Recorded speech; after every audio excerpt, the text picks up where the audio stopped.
When you publicly accuse and criticize people and then get caught doing the very thing for which you accused others, it looks really bad. This is Heather Thompson Day, listed by the Seventh-day Adventist Book Center as an associate professor at Andrews University. She is now in Colorado. She says, "I have a PhD. I am a communication professor. I study verbal and nonverbal messages for a living." She has made many statements about racism,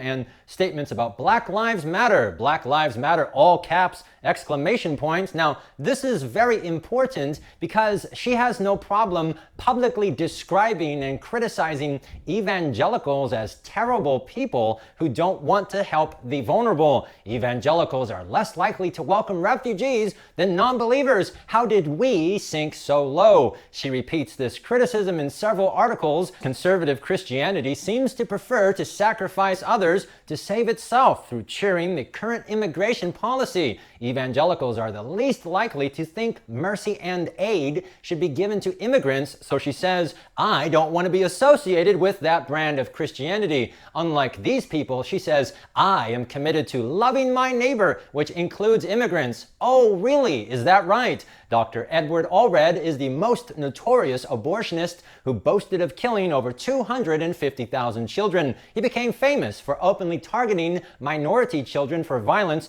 specifically blacks and Hispanic immigrants. Notice what he told the newspaper: "Population control is too important to be stopped by pro-life types. Take the influx of Hispanic what? Of immigrants. Their lack of respect for democracy and social order is frightening. I hope I can do something to stem that tide." I'd set up a what? I'd set up a clinic in Mexico for free if I could. Maybe one in Calexico would help. The survival of our society could be at stake. And when a sullen black woman can have a baby and get welfare and become a burden to all of us, it's time to stop. Getting on welfare is the only industry the people have. This man publicly boasted of violently killing more children than anyone else, and he specifically targeted immigrant children and wanted to kill as many of them as possible. An article, "Too Many Brown People? California Abortionists Target Latinos," reported that Allred would advertise discounts in Spanish but not in English-speaking media. Several years ago, evangelicals and Catholics and other Christian denominations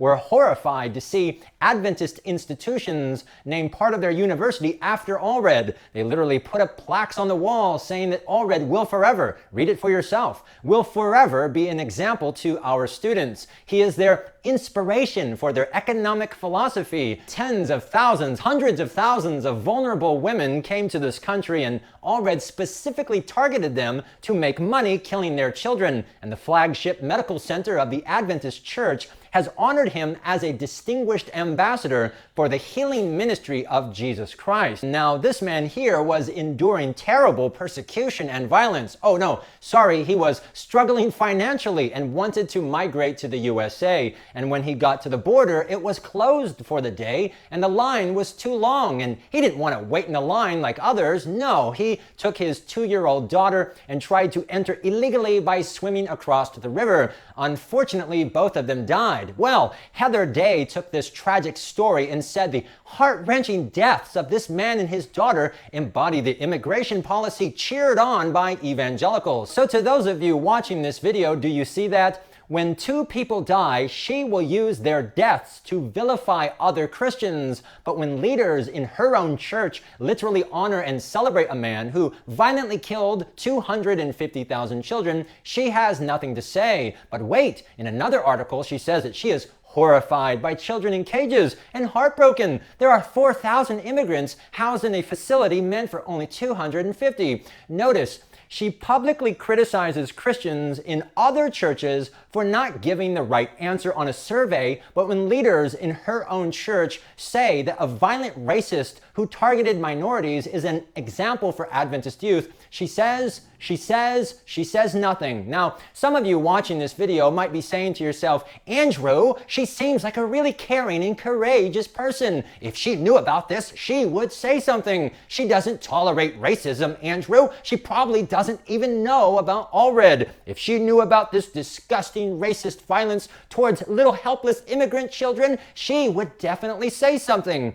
Well, I definitely have bad news for you, as I have documented repeatedly in the last 200 plus videos. When Adventists are confronted with this, the typical response is to give some lame, pathetic, gutless excuse. But if you think this woman is any different, then don't take my word for it. Here it is out of her own mouth. Over a year ago, I brought this to her attention and showed her these articles, and her response, "Yeah, right now I've got my hands full with 2020. I personally don't have the bandwidth to search out articles from 2013, but thank you for these insights." Adventists will publicly talk smack about other people and say the nastiest things, especially about evangelicals, terrible people. But when racist, violent butchers who target immigrant children are honored as an example and inspiration as the ambassador, suddenly they say they don't have any bandwidth. You can search far and wide. The most liberal or conservative evangelicals, look all throughout the Catholic Church, look even at the cults. Even the cults don't do this.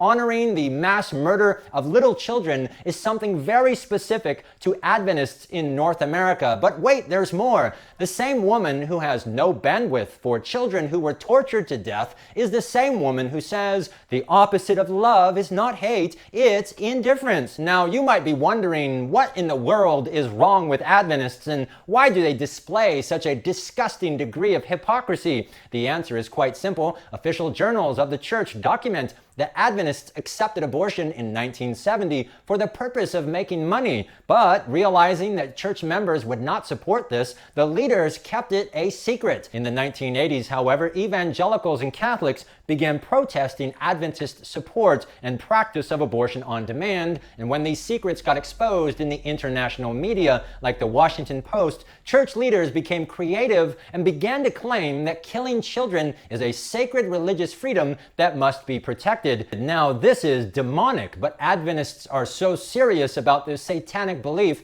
that the leadership appealed to the Supreme Court to defend killing children as a religious liberty. And because evangelicals and Catholics, because they took such a strong stand, Adventists have ever since joined with the secular media and academia to slander and criticize them at every opportunity. However, the reality is that Adventists are very fragile and brittle people. They cannot defend anything that they say. They rely entirely upon fear porn and outrageous slander, and true to form, Heather Thompson Day continues the disgusting tradition of projection. They project their own guilt and darkness onto others. They say nasty things because Adventists love to pride themselves on being a church that keeps all 10 commandments. Kind of, and they are embarrassed, especially by the evangelicals who have demonstrated the backbone and balls to stand for the 6th commandment. They are embarrassed by leaders like the first Hispanic woman governor, Susana Martinez. She condemned Allred's racism, but outspoken, brash women like Heather Day put on a great show.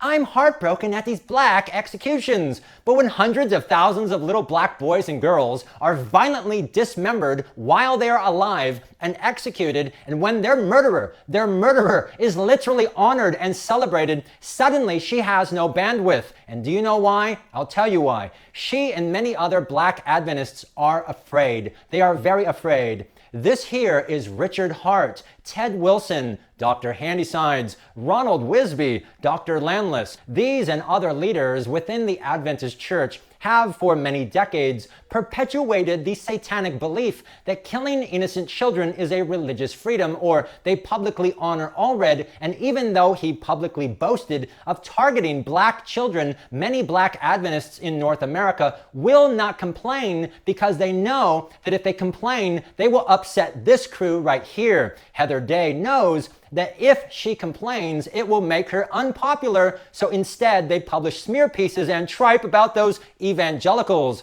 For those who are unfamiliar with the Adventist culture, people are very afraid within the Adventist culture of becoming unpopular. This crew here, these are the big daddies. These are the shot callers. They tell the church this is how it's going to be, and people say, okay, nobody wants to be unpopular with them, so they don't complain about Allred. Now, as a white man, if there were a Hispanic or a black doctor who boasted of trying to kill as many white children as possible, and if he were honored by any institutions in my own church, I don't think I would be able to control myself. If they said that he would forever be an example, I would not lay down and let them treat me like some punk. I spent 10 years of my life in prison. I've met many scary and intimidating people, and let me tell you, these pieces of grass right here, no. If you are going to let this crew punk you, then you have serious issues. When the Adventist Church got blasted in the media for this gross hypocrisy,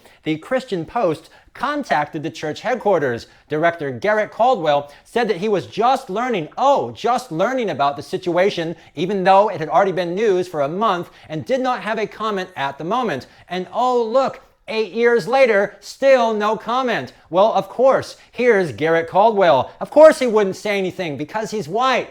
Oops, sorry, that's not him. This is Caldwell. Murdering black children and immigrant babies is the example and inspiration. And black Adventists in North America have their own black conferences. They have all sorts of black leaders. They even have a black president. And they still don't say anything because they are very afraid of becoming unpopular with the big daddies. Anyways, that's it for this video. Definitely a lot more on this topic, so stay tuned for more.